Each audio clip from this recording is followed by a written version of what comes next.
ओम नमः पार्वती पते हर हर महादेव। ओम नमः शिवाय। हे देवों के देव महादेव, त्रिलोकीनाथ, हे भोलेनाथ, हम सब पर अपनी कृपा दृष्टि बनाए रखें। हमारे मन के सभी पाप, दुख और जीवन के समस्त कष्टों को दूर करें और हमें भक्ति, शांति और सद्बुद्धि प्रदान करें। प्रिय श्रोताओ, आज हम सभी सुनने जा रहे हैं अत्यंत पवित्र सोम प्रदोष व्रत की कथा। हिंदू धर्म में प्रदोष व्रत भगवान शिव को अत्यंत प्रिय माना गया है और जब ये व्रत सोमवार के दिन आता है तो इसका महत्व और भी बढ़ जाता है। मान्यता है कि जो भक्त इस दिन सच्चे मन से सोम प्रदोष का व्रत रखते हैं और इसकी कथा सुनते हैं, उनके जीवन से दुख, दरिद्रता और बाधाएं दूर हो जाती हैं और भगवान शिव उनकी सभी मनोकामनाएं पूर्ण करते हैं। तो आइए श्रद्धा और विश्वास के साथ सुनते हैं सोम प्रदोष व्रत की पावन कथा। इस व्रत के महात्म्य को गंगा जी के तट पर किसी समय वेदों के ज्ञाता और भगवान के भक्त श्री सूत जी महाराज ने शौनक आदि ऋषियों को सुनाया था। सूत जी ने कहा है कि कलयुग में जब मनुष्य धर्म के आचरण से हटकर अधर्म की राह पर जा रहा होगा, हर तरफ अन्याय और अनाचार का बोलबाला होगा, मानव अपने कर्तव्य से विमुख होकर नीच कर्म में संलग्न होगा, उस समय प्रदोष व्रत ऐसा होगा जो मानव को शिव जी की कृपा का पात्र बनाएगा और नीच गति से मुक्त होकर मनुष्य उत्तम लोक को प्राप्त होगा। श्री सूत जी ने शौनक आदि ऋषियों को यह भी कहा है कि प्रदोष व्रत के पुण्य से कलयुग में मनुष्य के सभी प्रकार के कष्ट और पाप नष्ट हो जाएंगे। यह व्रत अति कल्याणकारी है। इस व्रत के प्रभाव से मनुष्य को अभीष्ट की प्राप्ति होगी। सूत जी ने शौनक आदि ऋषियों को बताया कि इस व्रत के महात्म्य को सर्वप्रथम भगवान शंकर ने माता सती को सुनाया था। मुझे यही कथा महात्म्य महर्षि वेद व्यास जी ने सुनाया और ये उत्तम व्रत महात्म्य मैंने अब आपको सुनाया है। संसार में भगवान शिव की पूजा ही सदा स्वर्ग और मोक्ष का हेतु है। यदि सोम प्रदोष व्रत के दिन पूजा की जाए तो उसका विशेष महात्म्य है। जो सोमवार को भगवान शंकर की पूजा करते हैं, उनके लिए इहलोक और परलोक में भी कोई वस्तु दुर्लभ नहीं। सोमवार को उपवास करके इंद्रियों को वश में रखते हुए वैदिक अथवा लौकिक मंत्रों से विधि पूर्वक भगवान शिव की पूजा करनी चाहिए। ब्रह्मचारी, गृहस्थ, कन्या, सुहागन स्त्री अथवा विधवा कोई भी क्यों ना हो, भगवान शिव की पूजा करके मनोवांछित वर पाता है। सूत जी बोले, हे ऋषियों, अब मैं सोम त्रयोदशी व्रत का महात्म्य वर्णन कर रहा हूँ, ध्यान पूर्वक श्रवण कीजिए। प्रातः स्नानादि कर शुद्ध पवित्र हो, शिव पार्वती का ध्यान करके पूजन करें और अर्घ्य दें। ओम नमः शिवाय इस मंत्र का 108 बार जाप करें, फिर स्तुति करें। हे प्रभु, मैं इस दुख सागर में गोते खाता हुआ, ऋण भार से दबा हुआ, ग्रह दशा से ग्रसित हूँ। हे दयालु, मेरी रक्षा कीजिए। शौनक आदि ऋषि बोले, हे पूज्यवर महामते, आपने यह व्रत संपूर्ण कामनाओं के लिए बताया है। आप कृपा करके यह बताने का कष्ट करें कि यह व्रत किसने किया और उसका क्या फल प्राप्त किया। तब श्री सूत जी बोले, एक बार की बात है, एक नगर में एक ब्राह्मणी रहती थी। उसके पति का स्वर्गवास हो गया था। उसका अब कोई भी आश्रयदाता नहीं था, इसलिए वह प्रातःकाल होते ही अपने पुत्र के साथ भिक्षा मांगने निकल पड़ती थी। भिक्षा में मिले हुए अन्न से ही वह स्वयं और अपने पुत्र का पेट पालती थी। एक दिन ब्राह्मणी घर लौट रही थी तो उसे एक लड़का घायल अवस्था में कराहता हुआ मिला। ब्राह्मणी दयावश उसे अपने घर ले आई। वह लड़का विदर्भ का राजकुमार था। शत्रु सैनिकों ने उसके राज्य पर आक्रमण कर उसके पिता को बंदी बना लिया था और राज्य पर नियंत्रण कर लिया था, इसलिए वह मारा मारा फिर रहा था। राजकुमार अब ब्राह्मण पुत्र के साथ ब्राह्मणी के घर पर रहने लगा। ब्राह्मणी प्रदोष व्रत किया करती थी। उसके व्रत के प्रभाव और गंधर्व राज की सेना की सहायता से राजकुमार ने विदर्भ से शत्रुओं को खदेड़ दिया और पिता के राज्य को पुनः प्राप्त कर आनंद पूर्वक रहने लगा। फिर राजकुमार ने ब्राह्मण पुत्र को अपना प्रधानमंत्री बनाया। ब्राह्मणी के प्रदोष व्रत के महात्म्य से जैसे राजकुमार और ब्राह्मण पुत्र के दिन फिरे, वैसे ही शंकर भगवान अपने दूसरे भक्तों के दिन भी फेरते हैं। श्री सूत जी कहते हैं, कृष्णे ना चरितम पूर्वम सोमवार व्रतम शुभम, अर्थात पूर्व काल में सर्वप्रथम श्री कृष्ण ने ही इस मंगलकारी सोम प्रदोष व्रत को किया था। सोम प्रदोष व्रत से कुंडली में चंद्रमा, शुक्र और बुध का नकारात्मक असर कम होता है और इससे मानसिक तनाव भी दूर होता है। व्यक्ति के सुख, सौभाग्य और आयु में वृद्धि होती है। यदि इस दिन शिव पार्वती जी की पूजा भी संयुक्त रूप से की जाए तो व्रत से मिलने वाला फल दोगुना हो जाता है। संतान प्राप्ति की कामना से भी यह व्रत रखा जाता है। ये थी सोम प्रदोष व्रत कथा। एक बार भगवान शिव कैलाश पर्वत पर वेदों का रहस्य देवी पार्वती जी को समझा रहे थे। पार्वती जी बड़े ध्यान से सुन रही थी, किंतु बीच बीच में वे ऊँघने भी लगती थी।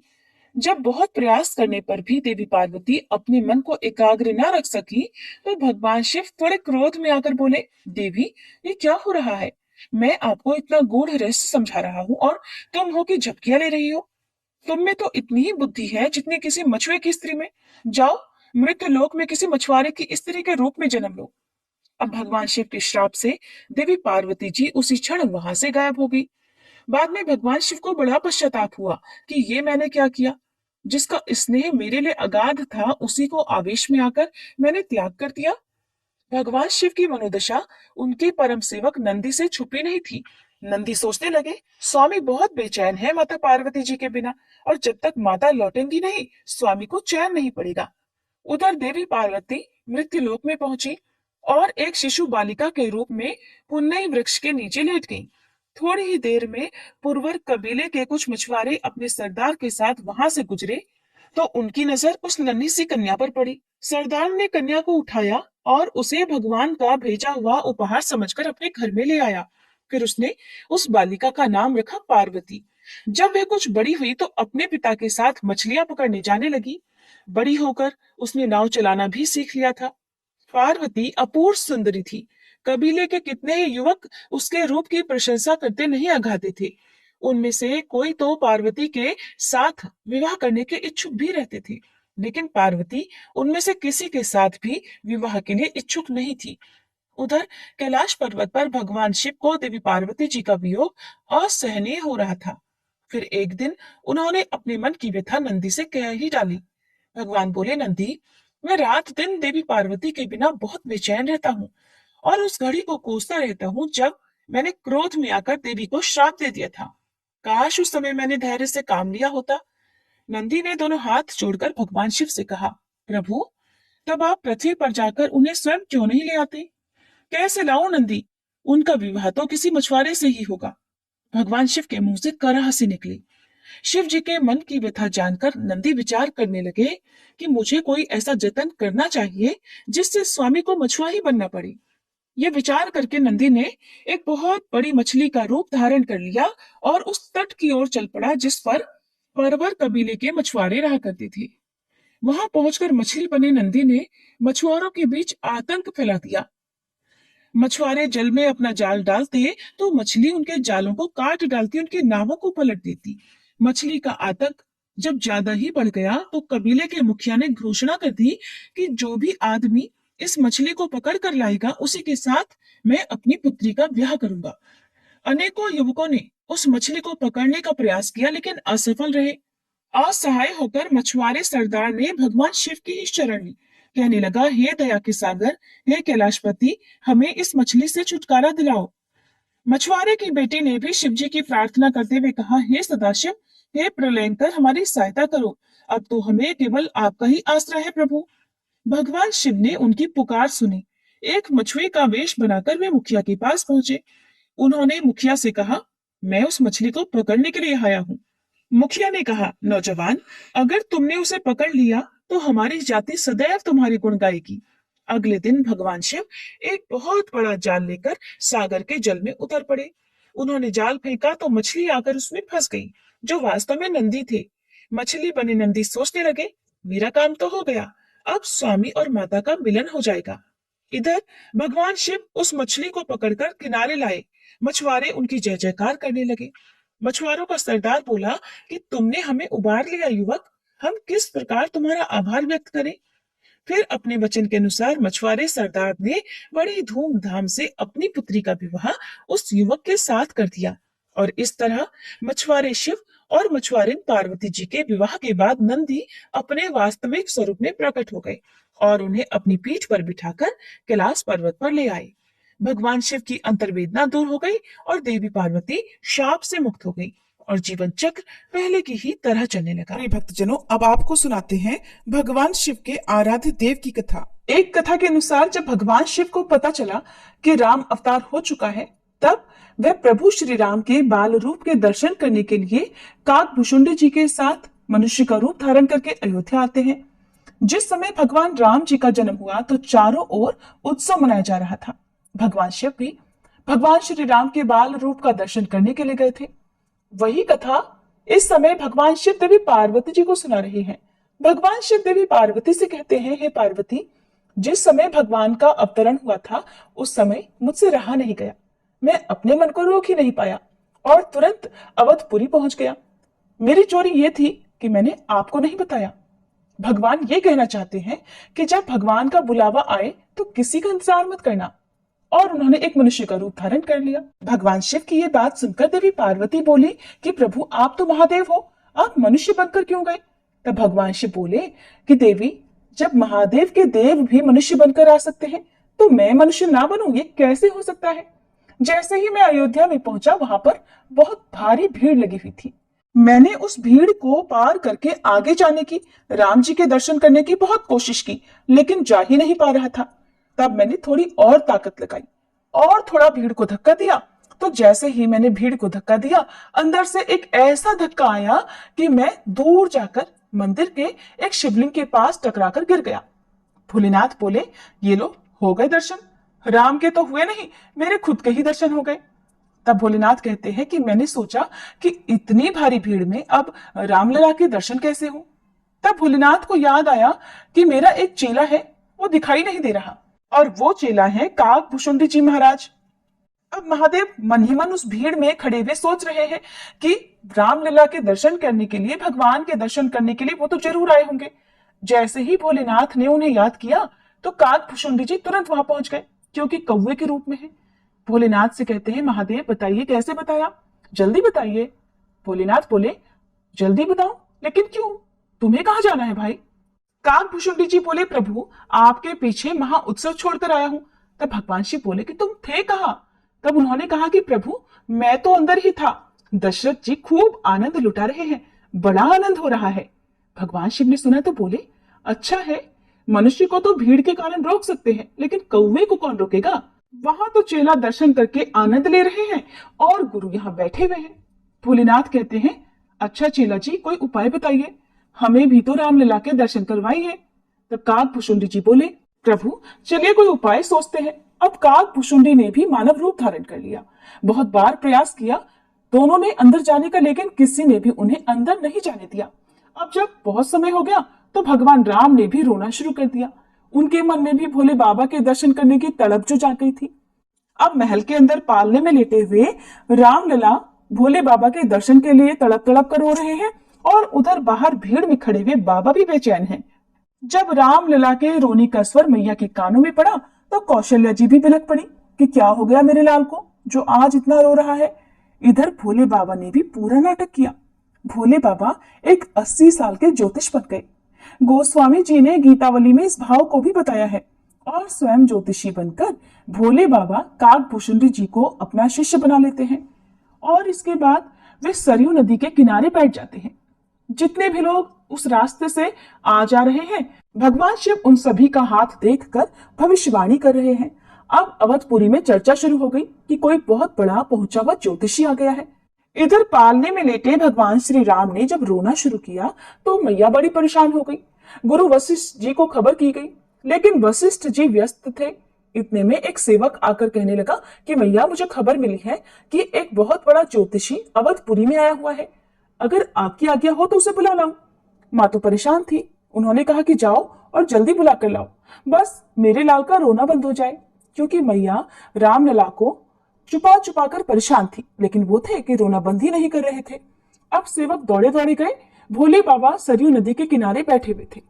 सेवकों ने कहा कि प्रभु, आप ही वो ज्योतिषी है जिसकी चर्चा हर जगह फैली हुई है। तो भोले बाबा बोले, तुम लोग कहाँ से आए हो? सेवक बोले कि महाराज, हम तो राजभवन से आए हैं। इतना सुनना था कि भोलेनाथ का तो रोम रोम पुलकित हो गया। समझ गए कि मेरे राम ने ही इन्हें भिजवाया है। भगवान शिव बोले, अच्छा बताओ मुझे क्या करना है। सेवक बोले कि महाराज जल्दी चलिए, सुबह से लाला आज बहुत रो रहे हैं और रानी ने आपको बहुत जल्दी बुलाया है। भोलेनाथ तो मन ही मन झूम उठे। जैसे ही चलने लगे, काकभूषुंडी जी ने उनका कुर्ता पकड़ लिया और कहने लगे, महाराज मैं भी तो आपके साथ में हूँ, मुझे भी साथ लेकर चलिए। भोलेनाथ बोले कि तुमने तो दर्शन कर लिए, अब तुम जाकर क्या करोगे। तो काकभूषुंडी जी कहने लगे, प्रभु मैंने दर्शन तो किए हैं पर स्पर्श नहीं किया है प्रभु को। अगर आप प्रभु को स्पर्श भी करवा दोगे तो ठीक है, नहीं तो अभी आपकी पोल खोल देता हूँ। सुनते ही भगवान बोले कि ठीक है, आपको भी दर्शन करवा देते हैं, लेकिन आप मेरी पोल मत खोलना। और जब दोनों राजभवन पर पहुंचे तो पहरेदारों ने द्वार पर ही रोक लिया। हाँ भैया, कौन हो और कहाँ जा रहे हो। सेवक बोले, इन्हें रानी ने बुलाया है, ये ज्योतिषी है, इन्हें अंदर जाने दो। अब भोले बाबा बड़े खुशी के साथ राजभवन में अंदर प्रवेश करने लगे। वो समय आ गया है जब भगवान श्री राम के बाल रूप के दर्शन होंगे। सेवकों ने ज्योतिषी महाराज को तो अंदर जाने दिया, लेकिन काकभूषुंडी जी को रोक लिया। पहरेदार बोले, ठीक है, ये तो ज्योतिषी है इसलिए अंदर जा रहे हैं, लेकिन साथ में ये कौन है जो अंदर चला जा रहा है। अब बताओ भला इनके अंदर जाने का क्या काम है। दशरथ जी का आदेश है कि किसी अनजान व्यक्ति को अंदर नहीं आने देना है। भोले बाबा मुस्कुराकर अंदर जाने लगे। तभी काकभूषुंडी जी बोले, प्रभु मुझे भी साथ लेकर जाओ, नहीं तो पोल खोलता हूं अभी। भोले बाबा ने सुना तो कहने लगे, ठीक है मैं कुछ करता हूँ। भोले बाबा कहने लगे कि भैया बात ऐसी है, मैं 80 साल का वृद्ध हो गया हूँ, ज्योतिषी तो करता हूँ लेकिन मुझे आंखों से कुछ कम दिखाई देता है। ये मेरे चेला है और इनके बिना मेरा काम नहीं चलेगा। तब मैया बोली कि महाराज अब आपको जो भी झाड़ फूंक करना है जल्दी कीजिए। भोलेनाथ बोले कि मैया इतनी दूर से कुछ नहीं होगा, ना तो तुम अपने लल्ला का मुंह दिखा रही हो, ना ही स्पर्श करवा रही हो। बिना मुंह देखे या बिना स्पर्श करे मैं कुछ नहीं कर सकता हूँ। भोलेनाथ को तो बहाना चाहिए था अपने प्रभु के चरण स्पर्श करने का, उनके दिव्य मुख के दर्शन करने का। तो कहने लगे, मुझे तो इनका एक एक अंग देखना पड़ेगा कि जर कहाँ लगी है, नाक को लगी है या आंख को लगी है। मैया बोली कि दूर से कुछ नहीं होगा। भोलेनाथ बोले, हाँ मैया, दूर से तो कुछ भी नहीं होगा। अब मैया ने अपनी साड़ी का पल्लू उठाया और उनकी गोद में जो रामलला अब तक रो रहे थे, भगवान शिव को देखकर खिलखिलाकर मुस्कुराने लगे। मैया बोली, महाराज आप तो कमाल के ब्राह्मण हो, आपने तो सिर्फ लाला को देखा ही है और लाला का रोना बंद कर दिया। तो भगवान शिव ज्योतिषी रूप में बोले कि मैया अभी तो बस नजर पड़ी है और रोना बंद हो गया है। अगर तुम अपने लल्ला को मेरी गोदी में दे दोगी तो हमेशा के लिए आनंद ही आनंद आ जाएगा। सुनते ही मैया जी ने तुरंत ही रामलला को भोलेनाथ की गोदी में दे दिया। जैसे ही भगवान शिव की गोदी में आए, मानो साक्षात शिव जी और श्री राम का मिलन हो गया हो। भगवान शिव की आंखों में से प्रेम के आंसू बहने लगे। अब तक जिस बाल छवि का वे मन में दर्शन करते थे, आज साक्षात दर्शन कर लिए। भोलेनाथ उनके कभी हाथ पकड़ते हैं तो कभी गाल छूते हैं, कभी रामलला के माथा सहलाते हैं। भगवान राम भी टुकुर टुकुर अपनी आंखों से शिव जी को निहार रहे हैं। जब थोड़ी देर हो गई तो काकभूषुंडी जी ने पीछे से फिर कुर्ता पकड़ लिया और भोलेनाथ से कहने लगे, प्रभु हमारा हिस्सा भी तो दीजिए, आपने तो खूब आनंद ले लिया है, अब मुझ पर भी तो कृपा कर दीजिए। अब भगवान शिव रामलला को काकभूषुंडी की गोद में देने लगे तो मैया ने रोक दिया कि इनकी गोद में लल्ला को क्यों दे रहे हो। भगवान शिव बोले कि मैया मैं बूढ़ा हो गया हूं और ये मेरे चेला हैं, ये लल्ला का हाथ देखेंगे तो फिर मैं भविष्य बताऊंगा। काकभूषुंडी जी की गोद में अब रामलला विराजमान है। अब काकभूषुंडी जी भी भगवान के दर्शन कर पा रहे हैं, उन्हें स्पर्श कर पा रहे हैं और भोलेनाथ ने भगवान का सारा भविष्य बता दिया, सब कुछ बता दिया कि आपके लल्ला कोई साधारण लल्ला नहीं होंगे, आपके लल्ला का इस संसार में बहुत नाम होगा और आपके लल्ला के नाम से ही लोग भवसागर तर जाएंगे। ज्योतिषी महाराज की ये बात सुनकर मैया बोली, ये सब तो ठीक है, पर बताओ कि मेरे लल्ला की शादी कब होगी। भोलेनाथ बोले कि मैया इतना बता सकते हैं कि आगे चलकर आप थोड़ा ध्यान रखना, एक बूढ़े बाबा आपके लल्ला को आपसे मांगने के लिए आएंगे, तब तुम तुरंत उन्हें मत दिलवा देना, मना करवाना, क्योंकि आपके लल्ला उनके साथ चले जाएंगे तो वहां से बहू लेकर ही आएंगे।